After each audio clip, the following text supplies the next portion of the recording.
Right.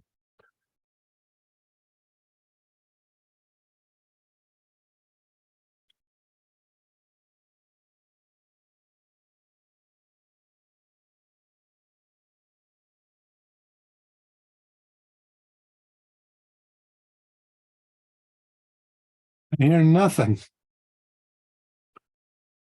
Thank you very much. No, I do. Special announcement, Councilmember Morris Lopez has notified the City Council of her need to participate remotely this evening via the city's two-way audiovisual platform for Just Cause under the provision of the Brown Act, California Government Code, Section 54953 E2AI, due to temporary physical disability as a result of a recent medical procedure that prevents her attendance in person. Councilmember Morris Lopez, will you please disclose whether any other individuals 18 years of age or older are present in the room? And if any are present, the relationship with those individuals? Yes, thank you, Mayor. No one at this moment is in the room with me. Thank you very much. Deputy City Clerk, may I have a roll call, please? Councilmember Frios, Mayor Pro Tem Freeman, Present. Councilmember Morris Lopez, Here. Councilmember Sabathia, Here. Mayor Jordan. Here. Thank you. Public comment. Public comments are limited to items on the special meeting agenda pursuant to California Government Code Section 54954-3B. If you wish to make a public comment on an item that is on the agenda, please wait for the item to be called. Public comment is limited to 3 minutes, and my request is that for all who come to speak during the public comment section, to please be respectful of the process that afforded us this opportunity and be respectful of those at the podium or on Zoom. Presentations. The first presentation on the fireworks compliance debriefing is postponed to the August 15th meeting. The fire department is swearing in new folks, so they are not present tonight. Consent agenda. There are 2 items on the consent agenda. Would any council member wish to pull an item for separate vote or separate discussion? Mayor Pro Tem Freeman? No. Councilmember Morris Lopez? No. Thank you. Councilmember Sabathia? No. Thank you. Is anybody from Zoom wish to pull an item? Seeing no hands raised, Madam Mayor. Thank you. Anyone in chambers? Seeing none. Thank you very much. May I have a motion to approve the consent agenda? So moved. May I have a Second. I'll Thank you. second. Thank you. Motion by Mayor Pro Tem Freeman and a second by Councilmember Morris Lopez to accept the consent agenda items. May I have a roll call, please? Mayor Pro Tem Freeman, Yes. Councilmember Morris Lopez, Yes. Councilmember Sabathia, Yes. Mayor Jordan. Yes. Motion carried. Action items. Approve the project budget for and awarding a contract for the City of San Juan Bautista sanitary sewer force main to Hollister project and related actions. City Manager Don Reynolds.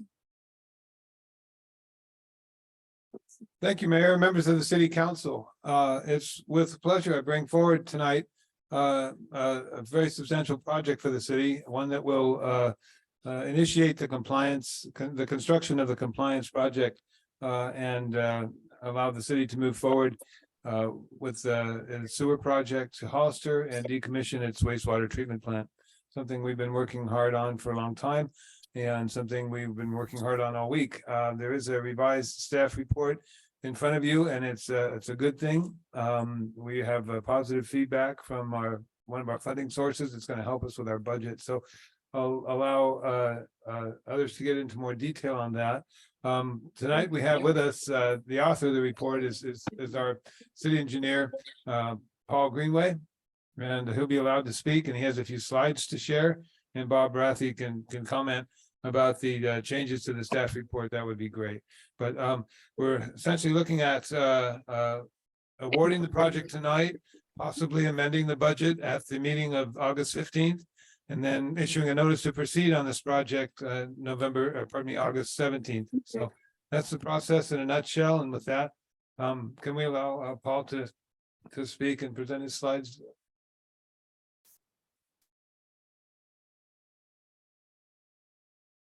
I think he was an attendee. I'm sorry. There he is. There's Paul. Hi, Paul. Hi, Paul, welcome. Thank you, Madam Mayor and members of the council. It's great to be here on this opportunity where we are at this important milestone awarding a critical project for the city. I'm going to share my screen here with my next step. So let me just go through that process.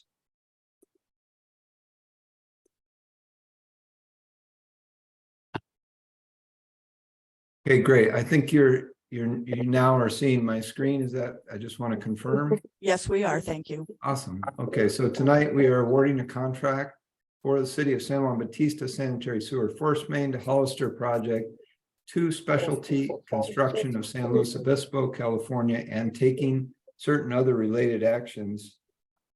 And just to remind everyone that we have been on this schedule since June of 19, when the EPA and the Regional Quality Control Board made a site visit. Following that, they issued a letter to the city indicating that there is a problem to resolve. And in August of 2020, the city and the EPA took action and issued this requirement for resolution. In October of 2020, the city entered into a concept for a regional solution with a Hollister wastewater treatment plant. And in November of 2020, a wastewater master plan was developed. And in December of 2020, an RFP for engineering services was issued. And following that action, in February of 2021, the city awarded to Stantec Consulting Services a design contract to design the pipeline that would go from San Juan Bautista to Hollister. In April of 2023, there was a recommendation to approve the plans and specifications. The city council approved that. And in May, the project was bid for construction. In June, we received contractor bids. And in July, staff reviewed with city council the budget considerations, given that the bid was higher than the available budget. And so we came up with a list of items that could be deferred or delayed in order to move the project ahead. And that is the action that is before city council tonight. And our schedule is to begin construction on the project and then finish in the summer of 2024. And just a reminder, this image shows the force main locations down 3rd Street, leaving the wastewater treatment plant for the city and then traveling along 3rd Street. And then we have it going through the unincorporated areas of the county and eventually over here at the Hollister wastewater treatment plant, where we connect into their system with the new pipeline. In terms of budget, we've spent a lot of time with the budget, and obviously last in the 18th, when we met with city council, we reviewed different budget items and options to fund this. And so on the top of this sheet, we have funding sources with the various grant fundings that have been put together for this project. And then below that, we have different costs that are part of the project. And down here, we have the construction base bid, along with deductive alternatives and change orders to bring us into our budget so that we have sources and costs that are matching. And then as we go into one of the details here is the deductive items for the bid.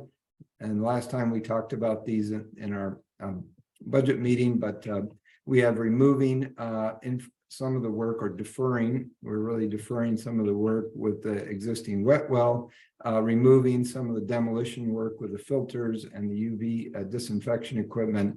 We removed the conduit and the pole boxes from the project that were included originally with the concept for a fiber optic line, and then we removed sludge removal from the ponds, and the total of those is 2.113650, which you'll see in the staff report. The next item is another view of the budget, and this tracks with the USDA grant. And so for the matching column, we have on the far right, we have the budget award with deferred project elements over here. And you'll see that the sum of those is this 23,658,937. And some of the details that are in the staff report are listed in here, so that we can kind of track that. Just one note on USDA, there is an update, and this is also following our budget meeting from the 18th, is that in order to try to fund those deferred items, those important deferred items, the idea was to submit an amendment to USDA and to request that they fund those items so that the full project could be delivered. And so this is what you're seeing here is an amendment to the condition letter request to USDA and their response, which is they've received it and they have some conditions that they would like to for the city to provide following that. And so this is the recommended action. I'm happy to read all of this if it's helpful to put it into the record. I would be happy to do that. And if not, that's okay too. So that is the conclusion of my staff report, and be happy to answer any questions. Thank you for that. Council member questions. Council member, Mayor Pro Tem Freeman, questions, comments, concerns? Thank you. Yes, I do have a few questions. On the basis of bid, lump sum and unit prices, you have two columns. I'm starting on page, I don't know, it's not numbered. Okay, anyway, there's item number, from item number 13 to item number 20. On this page, there's two columns. One says bid unit price, and then the other says bid amount. And the items that are concerning me are the items for the purchase of the 10-inch pipe. And for example, 13 was 10-inch pipe, SJB water treatment plant open cut, 213 feet, and the bid was 247, and the bid amount is 52,611, and it gets worse from there. So I guess what I'm asking is, did the price of that pipe jump tremendously in the last 2 or 3 years since the original engineers made their estimate? That's an excellent question. So in the engineers who prepared this estimate used what they felt was industry standard for what they expected to have the cost estimated at.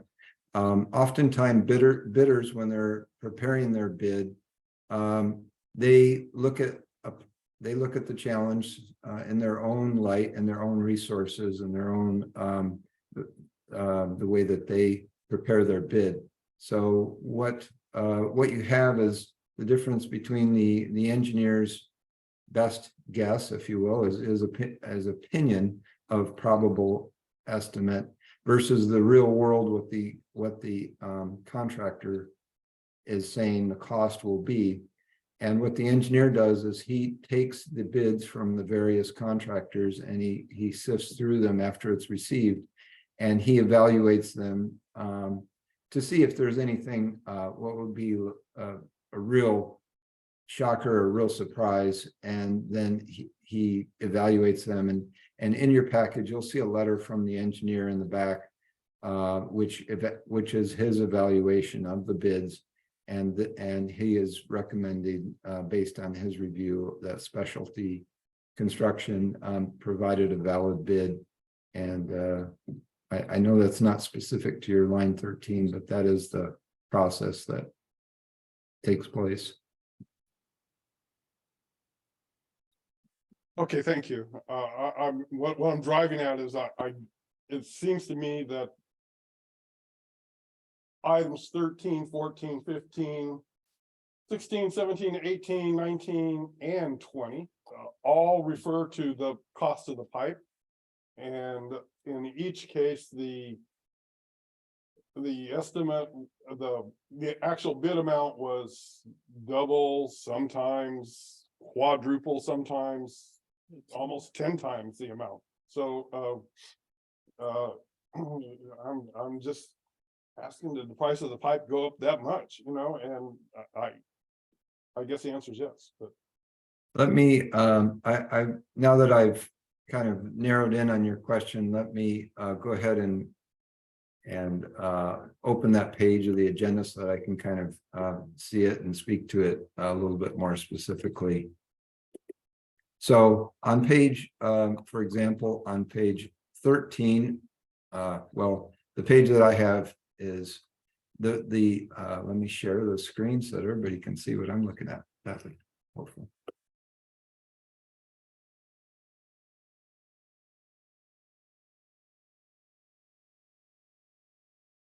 oh, I found the page number. It's called bid form 00410-3. Okay, and the next page is 0041004. So that's the page number. So it's page number 00410-3. It's a couple more past the slide you have up Okay. for. Okay, I believe, is this the same information that you're reviewing, which is line Go to- 13 right here? Go to 4 pages further. Okay, let me open up that page of the agenda. I apologize. I had summarized these to make it easier to present, so let me go over to that page. I think I can speak to it looking at the information I have here in front of me, rather than try to delay everyone by referencing the exact page that you're looking at. But the information is essentially, as I mentioned, is that the engineer, for example, estimated on line 13 that the cost would be $42,000.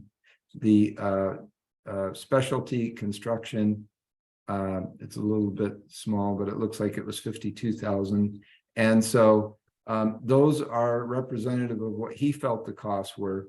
The other contractors may have had a different interpretation. They may have moved other work into a particular line item. For example, a couple rows down, some of the contractors are, as you mentioned, are bidding very high on certain items, whereas not everyone is bidding the same thing. This is common, very common in public works bidding, that we see contractors move costs between line items because that is how they prepare their bids. And it is just the way the public bidding process works, and we see this often in bidding. The engineer of record did review these. He's satisfied that Specialty Construction's bid is accurate and valid. Okay, thank you. That's really, because on some things, like on item number 43, the next page over, page 00410-4, you have chemical feed system, and it's the amount that the original engineer, Stantec, I guess, estimated, and the amount that they put in is exactly the same. So, and there's a few other situations where the bid amount was actually a little less, but items 13 through 20 is kind of where we really lost our pricing, I guess is what I'm trying to say, that's where it really went over the top. And I'm just trying to see if it's all good. So, council member, the packet that you're looking for through is a piece of the submittal that we had to provide to the USDA. The USDA bid award information checklist. And so, yesterday afternoon, we received a letter that's provided for you at the dais today.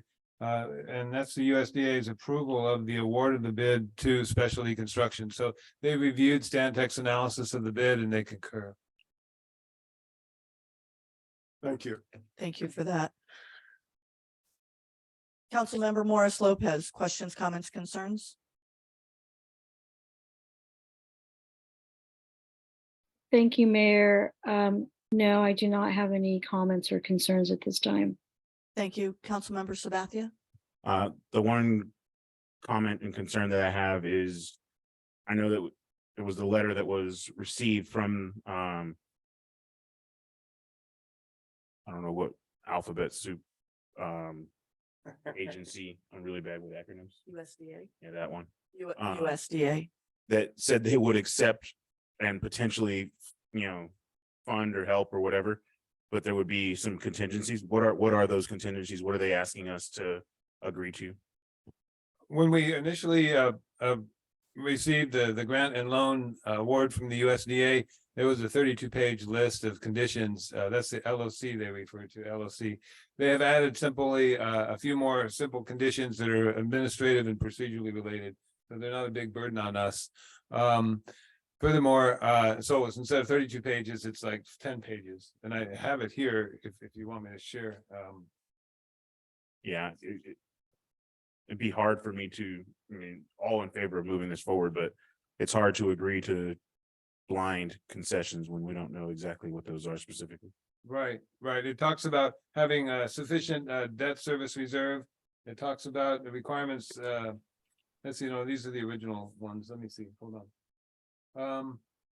That's the November 30 letter.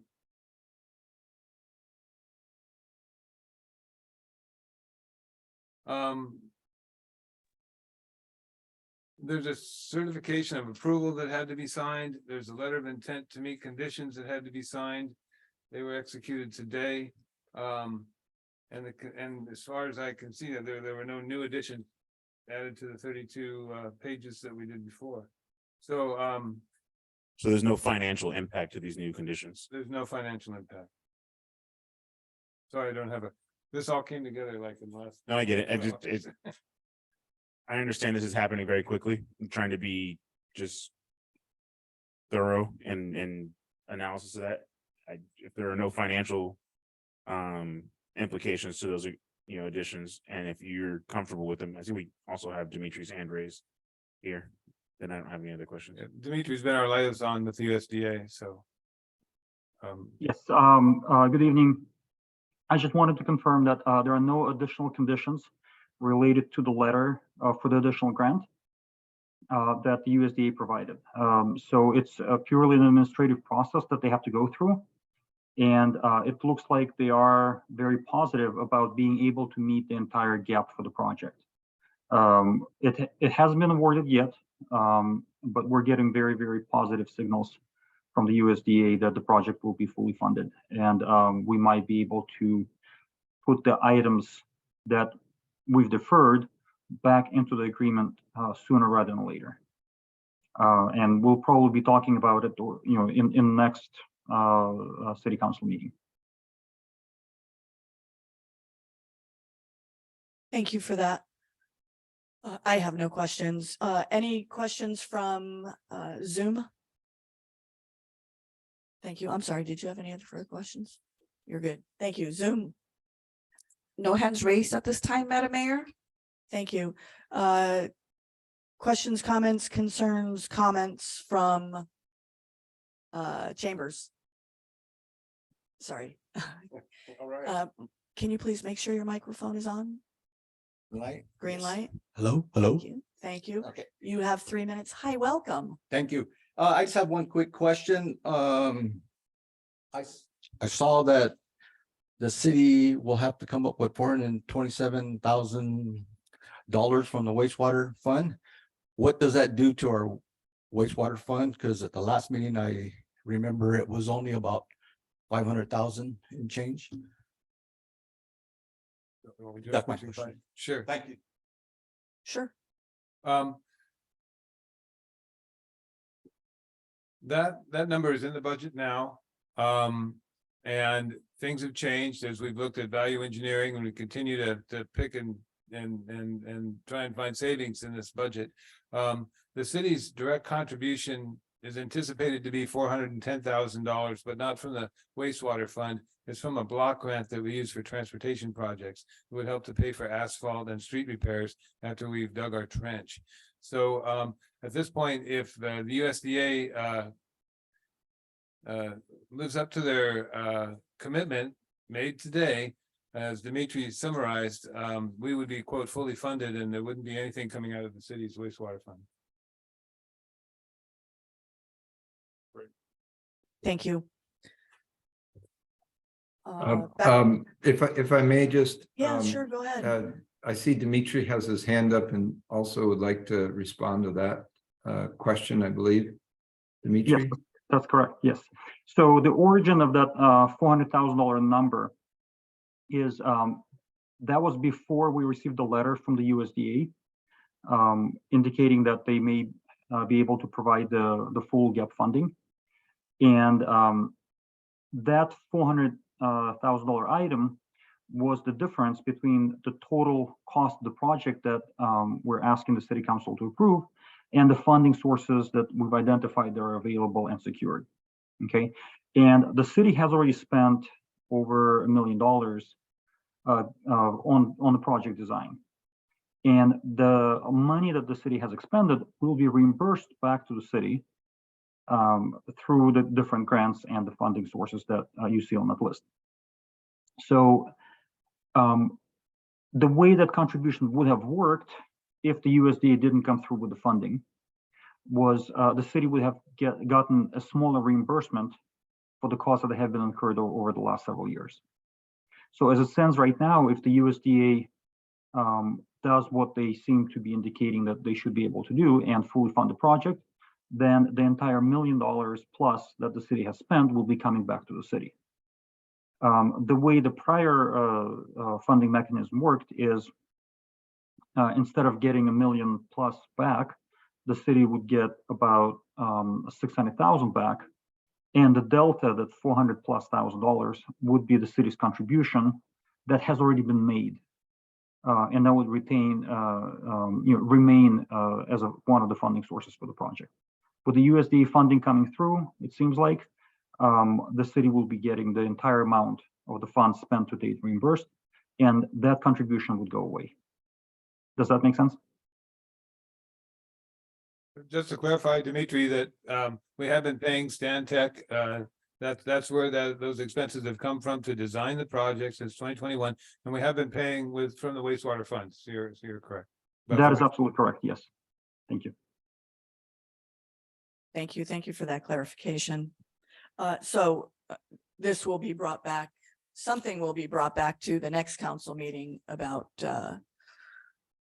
USDA. Yes, we've been on the phone with them about 5 times today and feel confident that we'll have a positive message for you at the next council meeting. Thank you. Looking forward to that. Back to council comments. Anything further, Mayor Pro Tem Freeman? No, I did realize that we were paying what I call design and soft costs out of our present fund of wastewater money. And so I think I like the pay-as-you-go plan. It doesn't involve any debt, which ends up biting you in the rear 10 years down the road. Anyway, so no, I'm good with that. Thank you. Thank you. Councilmember Morris Lopez, further comments? No, thank you. Thank you. Councilmember Sabathia? No further comments. Thank you. I don't have any either. I would like to now call for a motion to approve the project budget and awarding a contract for the city of San Juan Bautista sanitary sewer force main to Hollister project and related actions. So moved. Thank you. May I have a second? Second. Thank you. Thank you. Motion made by Councilmember Sabathia, seconded by Mayor Pro Tem Freeman. May I have a roll call, please? Mayor Pro Tem Freeman, Yes. Councilmember Morris Lopez, Yes. Councilmember Sabathia, Yes. Mayor Jordan, Yes. motion carried. Yes, thank you. Action item 2 or B, authorizing the city manager to sign and file a financial assistance application for a financing agreement from the State Water Resources Control Board for the city's sanitary sewer force main project. Thank you, Mayor, members of the City Council. This is a administrative matter. Asking the City Council to delegate authority to the city manager to sign those documents required to receive the $3 million state grant that's identified in the budget. We've been working for 6 months or so with the state to get these documents in order so the funds could be released. That would be part of the resources used to reimburse the city. So it's a simple, will the council delegate to the city manager to execute an agreement and application for those funds? Thank you. Questions from council, Mayor Pro Tem Freeman, No questions. Councilmember Morris Lopez, No questions. Councilmember Sabathia, No questions. Zoom, comments from Zoom, Seeing no hands raised, Madam Mayor, comments from chambers. Thank you. Any further comment from council members? Nothing. May I have a motion authorizing the city manager to sign and file a financial assistance application for a financing agreement from the State Water Resources Control Board for the city's sanitary sewer force main project? So moved. Thank you. May I have a second? Second. Thank you. Motion made by Mayor Pro Tem Freeman, seconded by Councilmember Sabathia. May I have a roll call? Mayor Pro Tem Freeman, Yes. Councilmember Morris Lopez, Yes. Councilmember Sabathia, Yes. Mayor Jordan, Yes. motion carried. Thank you. Action item C, accept the first annual report of the Economic Development Citizens Advisory Committee, a standing committee of the City Council for business improvement, resiliency, and overall community economic development. City Manager. Thank you, Mayor. This report was carried forward from the July 18th City Council meeting. And it was also presented to the Planning Commission. And this is just a summary of the hard work that our dedicated committee has been doing. It consists of recommendations from the committee and presented here in one package. And we hope to get an annual report to the council every year to keep everyone engaged in what the economic development work is happening in the city as one of its top priorities in its strategic plan. With that, Brian has a quick presentation. Is that true? There you go. Yeah, I can give a quick presentation. The staff report lists some recommendations that the EDCAC, for example, meet more frequently with City Council to go over their program. That been a while since you heard a summary like this, so I think that should happen more frequently. And then there should be some priority for the recommendations of the EDCAC.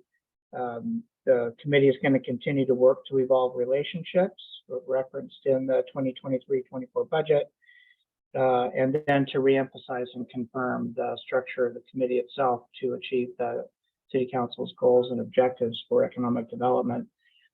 Just today, for example, we received a contract from California Main Street to begin the Main Street program for the city. And at the end of the month, the EDCAC will have a orientation provided by the executive director of CalEd. And that will be something that people would like to see happen. And then we are going to move the business forum into the EDCAC umbrella, under the EDCAC umbrella, so there's better communication between the economic development Citizens Advisory Committee and business groups here in San Juan Bautista. So it's felt that that will be a good move to help that process, and the EDCAC will then undergo a little restructuring to accommodate that initiative. So that's the staff report. Thank you for that. Questions from council? Mayor Pro Tem Freeman? Thank you. I think it's a pretty good report. Or a very good report. I like it. I like the way some of the committees are going, the recreation committee or whatever they're called. Let me see what they are called these days. Community outreach and What? resources. Community outreach. Community and Yes, resources. yes. Yeah. Right. I would like to see, I think a yearly report is great, but I'd like to see quarterly updates. I to the council from either you or the committee itself. Just so we have an idea of what's going on, because economic development is critical to the future of the city. So I would like to see at least quarterly updates. Thank you. Thank you. Councilmember Morris Lopez? If you can come back to me later, thank you. Thank you. Councilmember Sabathia? I don't have any comments. Thank you. I too am in support of the quarterly meetings that you have listed here. Number 1 and number 4, that the city council direct the EDCAC to ensure that working subcommittees are integrated, interdependent, and mutually supportive. We haven't seen as a council much from the EDCAC aside from the last presentation. So it would be it would be beneficial for everybody, council, the community, to see what is actually going on behind the scenes. I know the meetings are open and anybody can join in. But to actually have the EDCAC come before the council and give a run through of what they've been up to, what they've accomplished, and what they plan to do in the future. Thank you for that. Questions, comments, concerns from the public? Oh, what? Sorry, yes, Jack. Councilmember Morris Lopez, do you want to go now or do you want to wait until after public comments? I'll wait for public comments. Thank you. Zoom, Seeing no hands raised, Madam Mayor? thank you. Chambers? Nothing, thank you. Final comments, Mayor Pro Tem Freeman. No, just agree with you. Quarterly updates is a great idea. Thank you. Councilmember Sabathia? Thank you. Councilmember Morris Lopez, all you. Okay, thank you very much, Mayor. I guess I still have some concerns about exactly what this group has been up to. They were formulated and came into effect in November of 2021. It's a very lengthy report. There's a lot of good ideas. There's a lot of, projections of what they want to do.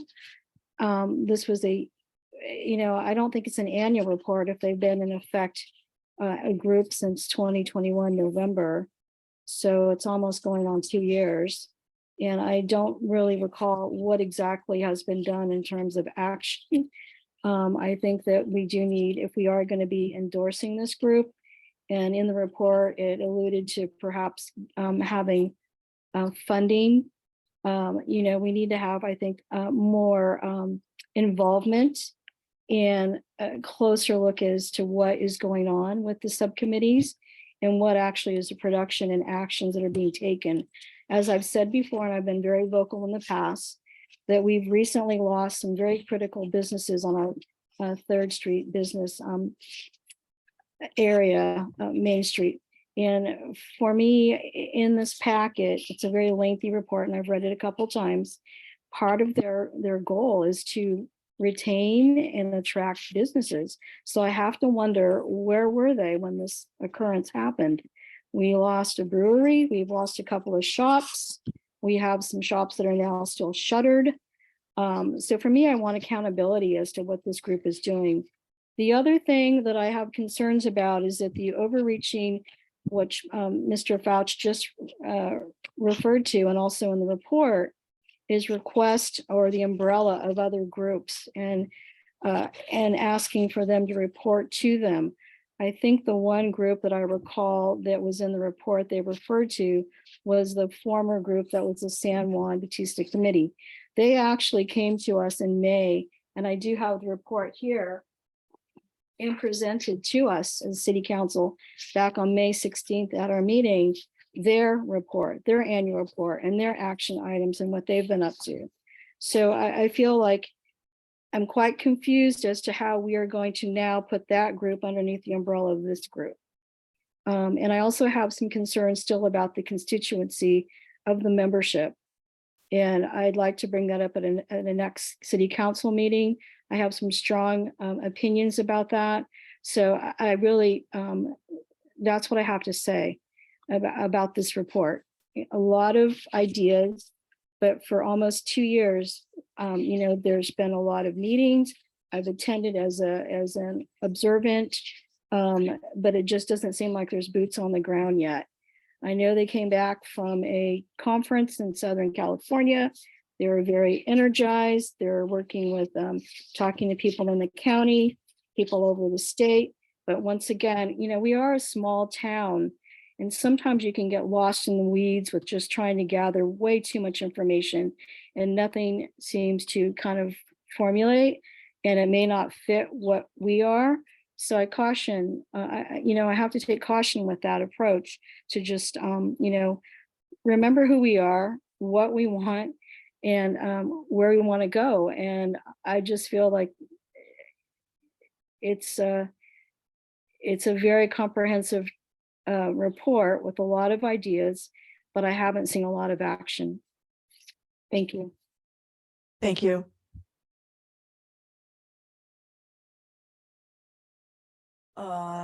Okay, I'm now calling for a motion from the council to accept the first annual report of the Economic Development Citizens Advisory Committee, EDCAC, a standing committee of the City Council for business improvement, resiliency, and overall community economic development. May I have a motion, please? So moved. May I have a second? Seconded. Thank you. May I have a roll call, please? Mayor Pro Tem Freeman, Yes.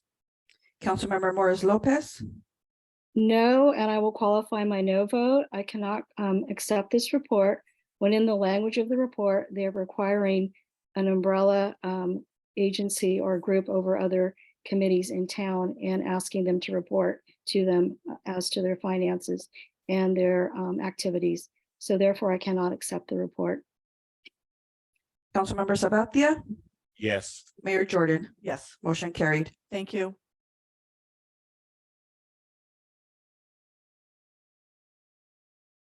Discussion items. Discussion items. Revising Title 13 violations by repealing and replacing Article 4 noticed nuisance abatement procedures and Article 5 emergency nuisance abatement procedures of Chapter 1 enforcement by adoption of an ordinance entitled Alternative Public Nuisance Abatement. City Manager. The next two discussion items are matters that the city attorney drafted per the council's request. And so I would stand back and let Bob talk about them and refresh our memory and seek direction as to whether or not the content of these ordinances reflect the council's intentions and whether or not we should come back with a final draft for consideration and adoption. Bob, would you like to discuss them? Thank you. Sure, I can speak to that a little bit. Sure. Thank you, City Manager. Yeah, the first one, I'm not sure if this was in your agenda packet for this meeting, but it's been in the agenda packet a couple of times, I know, starting way back in April, I think. This one would revise the nuisance ordinance and make a substantial revision to that ordinance. It would improve, in my estimation, the abatement procedures that we now have in the municipal code. And I've tried to outline them below in the staff report, so won't read everything I've gotten there, but just it would provide us with some definitions, better definitions, some abatement costs. It also addresses non-owner occupied properties specifically. It addresses specifically the violations of the building standards codes, which you all adopted, I believe, about 2 or 3 meetings ago, a fire code and all the building codes. And it provides, importantly, the ability to lien property for the abatement costs that we don't have right now under the municipal code. We do have a provision that allows us to attach the costs for nuisance abatement if it's not paid by the property owner, which we give them every opportunity, of course, to do that before we would attach it to the tax rolls. But in this case, we would attach it to the tax rolls as a special municipal assessment. This ordinance, if you were to bring it forward and have to come forward for 2 readings for introduction and for adoption, would permit the city also to lien property. The government code allows the city to do that if the city adopts an ordinance to do it. The ordinance also provides for the use of a hearing officer to hear appeals of the nuisance abatement work that we would be doing out there. And then if the applicant is unsatisfied with the decision of the hearing operator or hearing officer, the applicant would have the right to have a hearing again, de novo, which means all again, you would hear all the evidence again, and you guys could make the decision. So I think those are the main aspects of this ordinance that would be a little bit different than what we have on the books right now. And it would just basically update what the council has now available to it. A lot of the ordinance was also taken from the ordinance that the city of the county of San Benito adopted recently, which was recommended to my attention when I was first asked to look at this matter. So that's about all I have to say on that one. Thank you. Comments from or questions from council, Mayor Pro Tem Freeman? So as I understand it, this revision would give the city more power to attach a lien to property owners' property where some sort of violation occurred, whether it be firecrackers, overgrown whatevers, or other issues. Am I correct that we would now have the power to put a lien on the property? Is that the difference? That's certainly that's correct, but and that is correct. The way you put it is correct. I would say that the city would probably not be looking to lien property for very minor I'll say assessments of fines and whatnot of very minor amounts. I don't think we would be marching into the recorder's office on a weekly basis to record liens for all our violations. But for the major ones that we do have, it would give us that option, and it also gives us the option to record notices. And we do have an option now, limited option now, to record certain notices where prior to putting a lien, we would be able to record notices of violation. We would record notices of enforcement actions. We would also record notices of the inability of the property owner while the property remained in a condition of violation. They wouldn't be able to get any further permits from the city. So that would be and that's on the books now, but this would allow us to record against the property prior to actually dropping a lien on the property and really causing a problem. But then it would certainly put the any prospective buyer of the property on notice that there was a problem on the property. And also provides for the successor in interest to any property to sign a statement accepting responsibility for the abatement of violations that would exist at the time of sale. So it gives us a lot more remedies than we have now. Thank you. That That's great explanation. So just in my mind, this is for, I would call it major land use violations. Somebody paved a road without a permit or something to that effect, that we would use these remedies. So, Certainly the lien provisions, yes. thank you. Thank you. Councilmember Morris Lopez. Yes, would this also include property neglect? As If, an, if it violated the municipal code, yes. okay, and so then what you're saying, there would be a hierarchy of maybe very minor infractions versus more severe. And included in that would be, I would say, you know, when you have a property that's in severe neglect, which we have a couple that I can think of, and they would pose a health risk to the neighborhood. So this would allow us to step that up and be involved in putting a lien on that to get them to abate or clean up or, you know, mitigate the hazards. Yes, I would say yes on that. It would give us more arrows in our quiver. Okay, all right, thank you. Thank you. Councilmember Sabathia. I'm trying to get everything to align in my brain.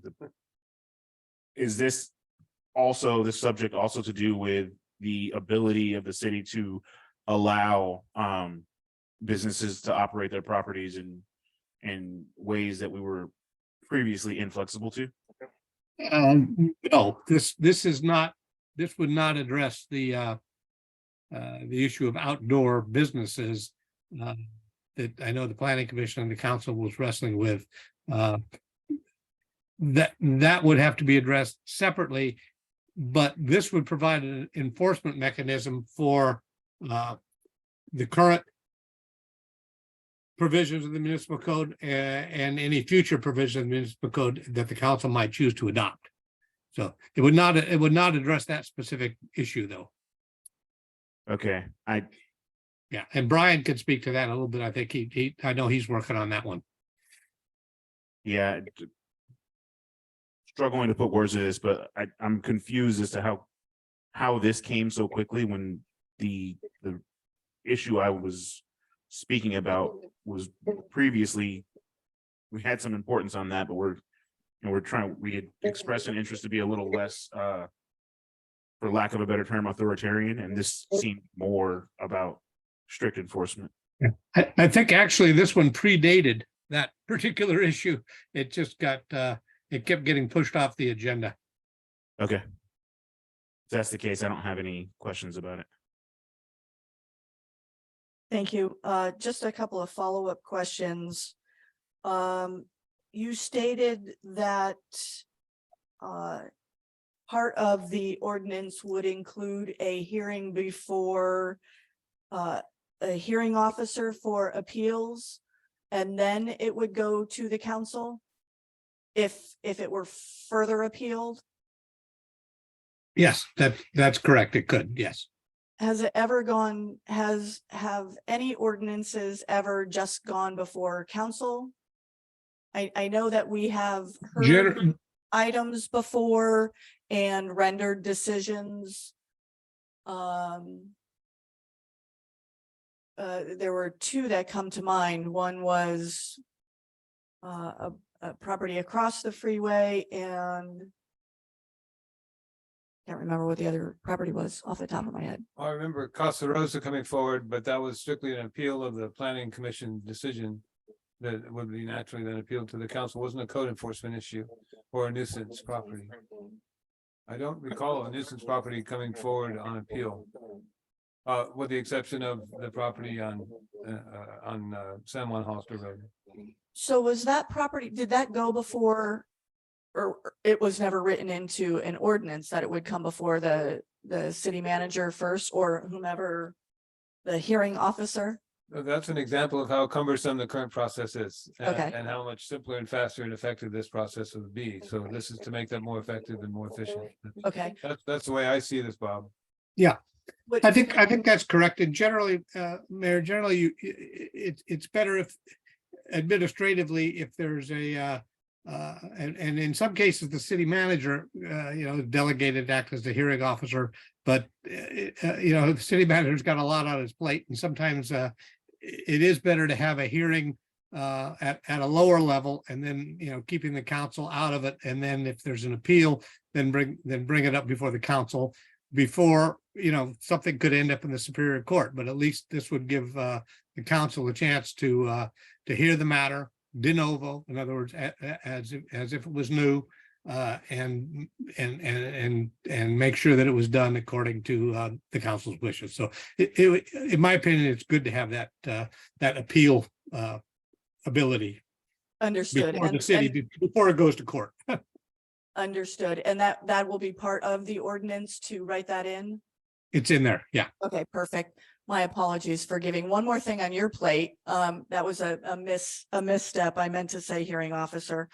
That's fine. And just for reference, we're able to use data ticket right now to provide hearing officers for parking citations and other fireworks violations. We've had a couple hearings occur using data ticket as our hearing officer. So it's like a third person that makes a good. Oh, understood. Okay, perfect. Thank you.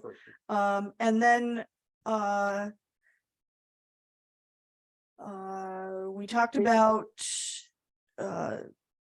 major violations and a lien. And there is a fee schedule for minor infractions? There is, and that's generally set by resolution, I believe. It shouldn't be in the ordinance, because to change the ordinance takes 2 readings Right, so. and 30 days. So part of that will be to have a resolution with a fee schedule? Yes. You could bring, yeah, go ahead, Don. Certainly. Yeah. Okay, great. Thank you very much. Yeah, it's much better to have your fees and things like that set by resolution rather than by ordinance. Understood. Thank you for that clarification. Questions, comments from Zoom? Seeing no hands raised, Madam Mayor. Thank you. Chambers? Nothing. Thank you very much. Back to council. Councilmember Friels, anything further? It's Freeman, but that's. Sorry. okay. Oh, Mayor Pro Tem Freeman, my apologies. That's okay. Because he usually goes first, I understand. Anyway, no, I have no further questions on. I think this is a good idea to streamline it and make it more up to date, let's say. Agreed. Thank you. Councilmember Morris Lopez. No, thank you. Thank you. Councilmember Sabathia. I appreciate everybody working with my slow moving mind and getting me back in the proper frame of thinking with this. No further questions. We got you. Thank you. Discussion item number B, letter B, revisiting zoning code section 1104110 regarding regulation of large scale retail business, formula retail and formula restaurant business, and formula visitor accommodations. This is one, again, that we have pushed through several council meetings. Apologies to Mayor Pro Tem Freeman, who brought this forward, and we keep pushing it back. City Manager. This is also addressed by Bob, and this matter is in the packet tonight. Revisiting the large scale retail, formula retail and restaurant formula ordinance 11-4-110. Bob, you want to? Yeah, I can just speak to this briefly. Yes, and this was Mayor Pro Tem Vice Mayor Freeman suggested bringing this back to I think with the purpose to try to encourage a bank or a pharmacy or another hotel to locate in town. And our current ordinance, which has been apparently a very good ordinance. I mean, it seems to have done its job.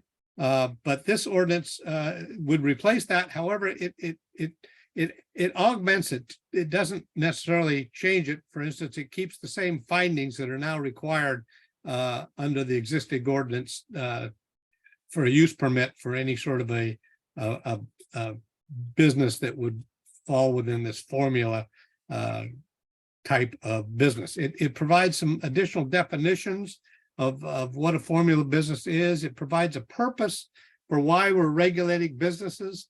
There's pretty solid legal underpinnings for these types of ordinances. That wasn't always true. You know, they were challenged several times in several different contexts prior. You know, why regulate us when you're not regulating everybody else the same way? This provides some definitions.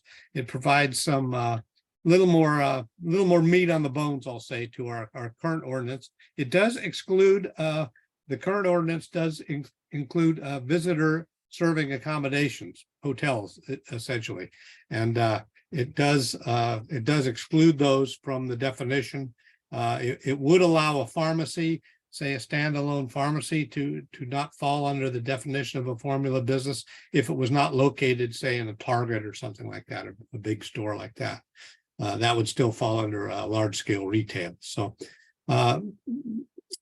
I think the ordinance that you have right now is a good ordinance. It just maybe needs a little more meat on the bones. I didn't want to tweak it too much because I think it's worked pretty well. That's all I have to say, I think. Thank you. Comments, Mayor Pro Tem Freeman? Yes, thank you. Yes, the present ordinance has worked very well, and it's and I'm in favor of like 95% of that ordinance. You know, I don't want a Wendy's here or Taco Bell or a whatever chain restaurant you can think of. That's not the goal. The goal is to keep those out. But there are certain things we don't have. I have always prided myself in being at the forefront of economic development for the city. This is another way to develop the city economically. If we want to be a tourist town, we will probably eventually need another hotel. Right now, the two that are functioning is probably barely enough. A long time ago, being about 5 or 6 years ago, Councilman Dan DeVries and I had an idea about working with the state park to develop the hotel there into a working hotel. That's been done before. Columbia State Park has a working hotel where you can go up and pay your $150 and spend the night. And there's several other hotels in state parks like that, and they work very well. And I'm told that they're very, and the state, frankly, how can I say this politely, farms it out to a vendor. You know, the state doesn't really run the hotel itself. So these are, if we want to develop our tourism base, these are things we need to do. And we need a bank for and a pharmacy just for our own residents. That's so that's kind of the purpose of me bringing this up, and open to discussion, and thank you for your work on it, Bob. Oh, thank you. Yep. Thank you. Councilmember Moore? And I would say you're covering about 95% of the order. I think really almost 100% of the existing ordinance is in here. Yeah. I didn't want to get rid of it. Thank you. Councilmember Morris Lopez? Yes, thank you. I guess I really wanted to know what was Pro Tem Mayor Freeman's intent for wanting to bring this up. Looks like he did cover a little bit, but I'm just wondering, you know, his full intent. We do have 2 hotels now. They could hardly be occupied except during wedding seasons, and even at that, during spring and summer, they're not occupied during the week. So I think a little bit premature. And, you know, I don't think putting a pharmacy in a bank is actually going to promote tourism. I think what's going to promote tourism is what we have here, is our diamond in the rough. You know, we just need to revitalize some things. So I'm not quite sure where we're going with this. I'd like to hear from the rest of my council members and public, please. Thank you. Councilmember Sabathia? In putting this adjustment to this ordinance or the inception of putting this on the table, Mayor Pro Tem Freeman and I had a great conversation about making ourselves more welcoming to businesses, and the kind of holes that we perceive and that we've talked to our constituents about, the holes that they perceive us having in our Rolodex of businesses downtown and businesses within the city.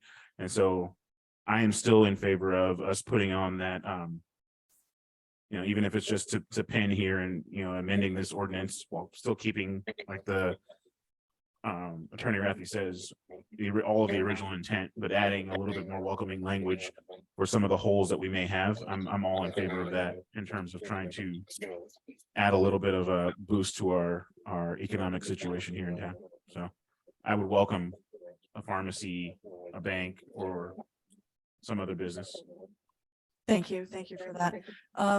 Someone on Zoom has their microphone on. If you could please turn them off. We're getting a little bit of feedback. Madam Thank Mayor, you. if I may respond to the Councilman Morris Lopez. Sure.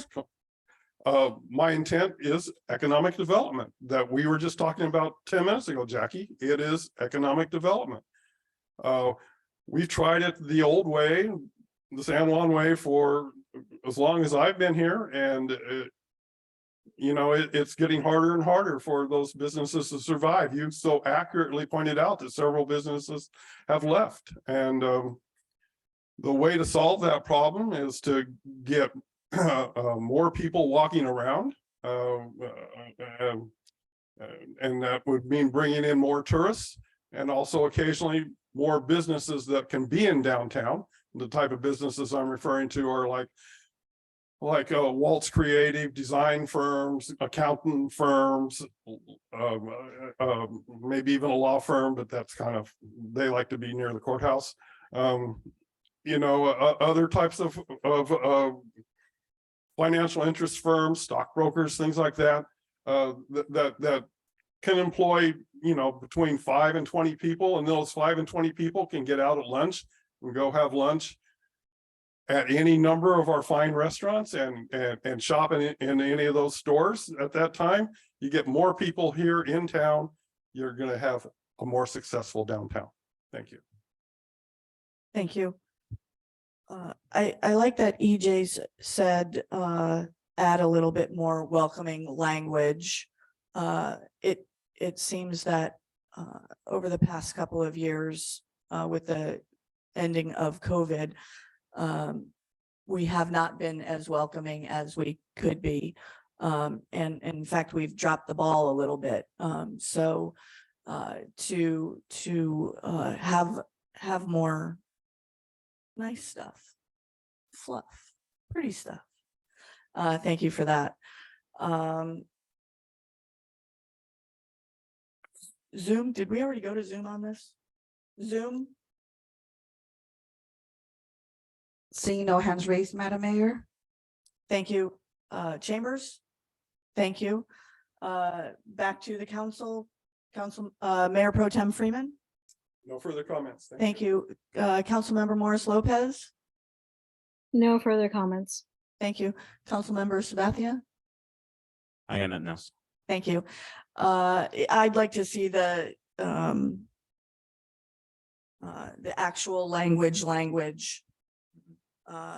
Looking forward to that, and to make a more to have more comments or questions or concerns. Thank you. Wow. Item number 6, adjourn. The next regular meeting is scheduled for Tuesday, August 15th, 2023. May I have a motion to adjourn? So moved. Thank you. May I have a second? Second. Thank you. Motion made by Councilmember Sabathia, seconded by Mayor Pro Tem Freeman. May I have a roll call, please? Mayor Pro Tem Freeman, Yes. Councilmember Morris Lopez, She's muted. Yes.